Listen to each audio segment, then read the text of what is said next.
হেফাজতকে এখন মানে রাজনীতির দিকেও ঢুকছে এরকম কিছু মনে হচ্ছে আপনার? হেফাজত দলীয়ভাবে সরাসরি রাজনীতিতে যদি ঢুকে যাইতো তাও একটা ভালো ছিল।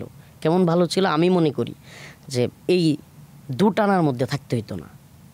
কিন্তু এখন যেটা আছে, হেফাজতের একটা অংশ রাজনীতি বিমুখ আছে, হাটাজারির কিছু অংশ কিংবা আমরা অনেকে আছি, আমরা যদিও মানে হেফাজতের সাধারণ একজন কর্মী বা এই টাইপের, কিন্তু অনেকেই আছেন যারা কিনা অরাজনৈতিক থাকতে চান। কিন্তু হেফাজতের বড় একটা অংশ, এবং যে অংশটা এখন হেফাজতের নিয়ন্ত্রণ করতেছে বলা যায়, যে অংশটা এখন হেফাজতের সব কিছু ডিল করতেছেন, রাষ্ট্রের প্রধানদের সাথে বলেন বা বিএনপির সাথে বলেন, জামাতের সাথে বলেন, সবার সাথে যারা কথা বলেন, মূল অংশটা, মূল অংশ বলতে মূল অংশ বলা ঠিক হবে না, মানে হেফাজতের রাজনৈতিক পার্ট যারা, এরা এখন অনেকটা গণতান্ত্রিক রাজনীতির সাথে জড়িত। এরা বিভিন্ন দলে, জমিয়তে উলামা ইসলাম, খেলাফত মজলিস, নেজাম ইসলাম পার্টি, ইসলামী ঐক্যজোট, খেলাফত আন্দোলন, বাংলাদেশ খেলাফত মজলিস, এগুলোতে জড়িত থাকার কারণে এই অংশটার অধীনে হেফাজতের অনেক চলে গেছে। এই কারণে ওনারা এখন মনে করেন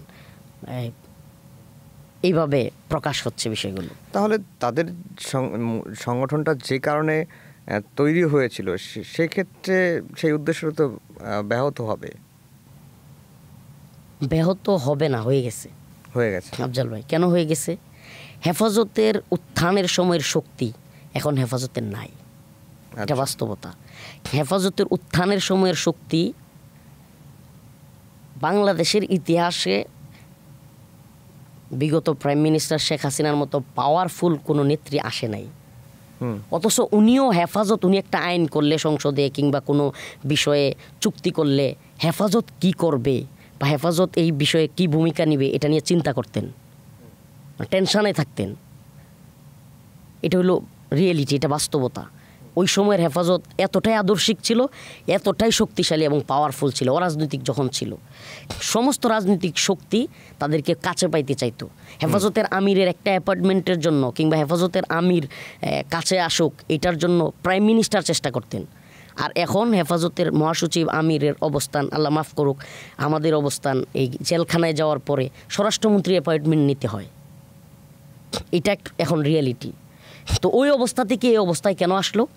এই যে রাজনৈতিক দলগুলো বললাম, যারা কিনা ইসলামপন্থী রাজনীতি করে কিন্তু হেফাজতের সাথেও জড়িত, এই সমস্ত আলেম উলামারা হেফাজতকে নিজেদের দলীয় স্বার্থে, দলীয় এজেন্ডা, মানে মানে বলতে গেলে এটা কিছুটা অনেকেই কষ্ট পাবে, হেফাজত হয়ে গেছে এখন অনেকটা গরিবের বউ সবার ভাবি। আচ্ছা, আমরা এটা কষ্টের কথা, আপনি এড়ায় যায় না। এটা যেহেতু কষ্টের কথা বলে ফেলছি, ব্যাখ্যা না করলে এই বক্তব্য গেলে সবাই আমার প্রতি ক্ষুব্ধ হবে। কীরকম? হেফাজতে ইসলামকে এখন জমিয়তে উলামা ইসলাম নিজেদের স্বার্থে ব্যবহার করতেছে, খেলাফত মজলিস নিজেদের স্বার্থে ব্যবহার করতেছে, খেলাফত আন্দোলন নিজেদের স্বার্থে ব্যবহার করতেছে, নেজাম ইসলাম পার্টি নিজেদের স্বার্থে ইউজ করতেছে।